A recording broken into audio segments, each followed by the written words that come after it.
Hey guys, to get started with this tutorial, the first thing we are working on is the eyes, and I'm going in right now with Makeup Geek eyeshadow in Bake Sale. So all the shadows I am using today are from their new fall 2016 signature collection, which I was absolutely dying to try. I could not resist, so I had to make a full-on makeup tutorial using them. Then with the same brush, pick up the shade Sidekick and apply this right over top of Bake Sale into that crease. This shade is matte as well, but it is not as neutral as the other one. It's much more red tone, kind of like a brick brown red.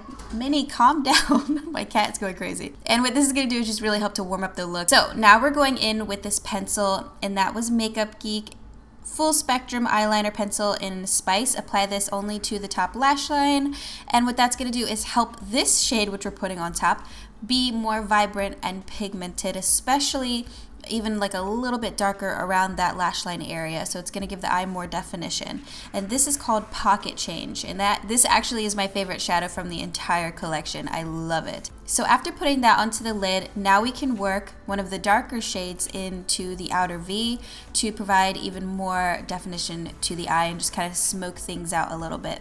So this shade is called Cabin Fever. It is also matte, but it has a reddish brown tint to it, so it is definitely going to make things look slightly darker. Oh my gosh, Minnie, you need to calm down, girlfriend. My favorite way to apply these type of shades is first using a pencil brush, just because my eyes are so small, you know, I don't have a lot of lid space to work with. So if you guys are the same way, definitely try that first, and then blend out the edges with a blending brush. I just went back in with the same one I used before. So that's it for the top lash line. Very simple, only a few eyeshadows.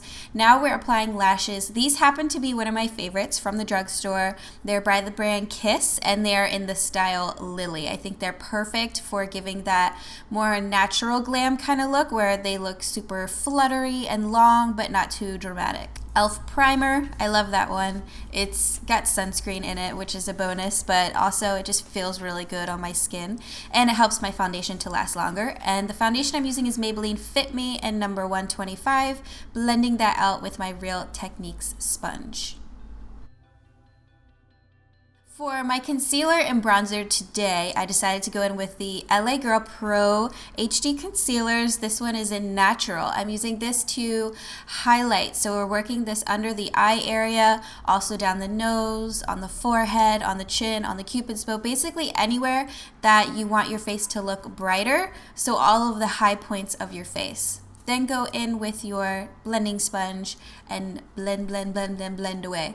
Now, the thing that I love about these are that they are very lightweight, yet they have a lot of full coverage. I did a review on these. If you guys want to check it out, I'll put the link down below. But yeah, my first impressions of these were like, oh my God, this is so amazing. I can't believe I haven't been using this my entire life. Then I'm going in with Almond underneath the cheekbones, along the chin, jawline, and tip of the nose and outer corners of the forehead to sculpt my face. Now, when I blend this out, because this shade is darker, it at first looks like it's like way too much, but as you keep blending and blending and blending, it all just kind of melds in together so beautifully.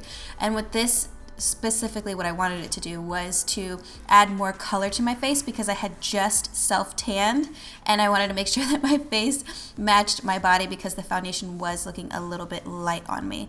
So yeah, once you are done blending that all in with the sponge, you can go ahead and set everything. At the moment, this has become my favorite setting powder. It's called the Invisible Blurring Powder from Honest Beauty. I just dip my sponge in this and then pat it on wherever I want it. So in this case, I'm doing it under my eye area to hold my concealer in place, and also along my jawline, like the lower part of my cheek. And this gives me noticeably smoother skin. I mean, literally, you can tell the difference between where I put this on my face and where I didn't after I brushed this off. It's like incredible. I'm just totally obsessed with it. So yeah, it makes your makeup basically just last longer, and it sets it in place nicely and gives your skin that smooth type of effect. So while that is sitting on my skin, because I'm just going to let it bake for a little bit, I am applying my Miss Manga mascara, or Miss Manga, I'm not sure how to say it. Let me know in the comments. It's by L'Oreal. Definitely one of my favorites from the drugstore, a go-to of mine. I'm using this to blend my natural lashes in with the falsies and just kind of define things a little bit more. Going back in with our super affordable, awesome quality eyeshadows from Makeup Geek. This first one in Bake Sale, I'm using a pencil brush again, just a different one this time, as my first shade. This is kind of like the transitional shade that you just lay down first just to get a nice color going on the lower lash line.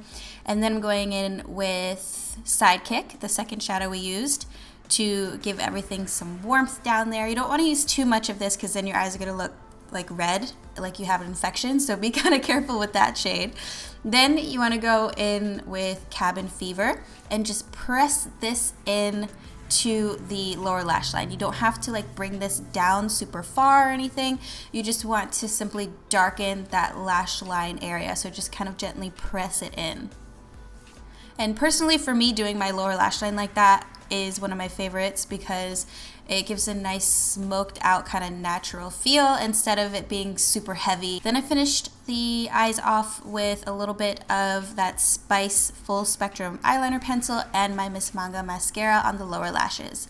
And then here I'm just brushing away all of the powder to reveal my super beautified skin. I felt like I wanted to set the bronzer, but in a way where it gave a little bit of shimmer to my face too. So I used the CoverGirl True Blend. Now I'm going in with the Kiko highlighter, another great affordable product, and applying this along my cheekbones and also bringing this up onto the brow bone for a nice added highlight along my Cupid's bow, like the tip of my lip, and my nose. Lastly for this look, guys, it is all about this lip, okay? Ombre lips are huge right now.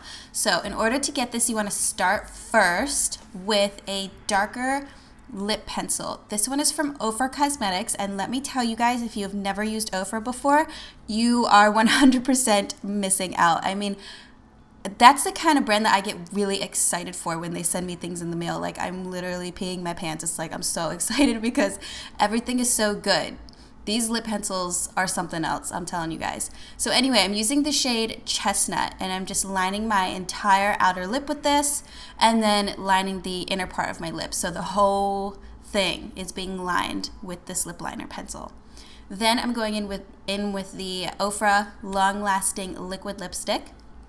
This is in a more orangey shade, and this is called Americano. So very carefully, use your ring finger to pat this in. You want to start it in the center of your lip and then just pat and then slowly work your way outward. But don't pat this on the entire lip because you don't want it to completely cover, you know, all of that lip pencil color. You want that nice ombre, smoothed out, blended effect. So just try your best to focus it on the center of the lip. And that is it, guys, for this full look. All I did now is just use my concealer to kind of shape things out on my bottom lip area. But that pretty much sums up the whole entire look. I'm in love with it. Again, these Makeup Geek shadows are absolutely to die for. This is a great look if you are on a budget and you want to use more affordable products. I will have everything listed down below. Let me know what your favorite fall look has been lately, guys. Thank you so much for watching, and I will talk to you in my next video. Don't forget to subscribe to my channel. Just click that subscribe button right there. That would be awesome. You won't miss a video if you subscribe. You give my video a thumbs up, and I'll see you guys in the next one. Love you. Bye.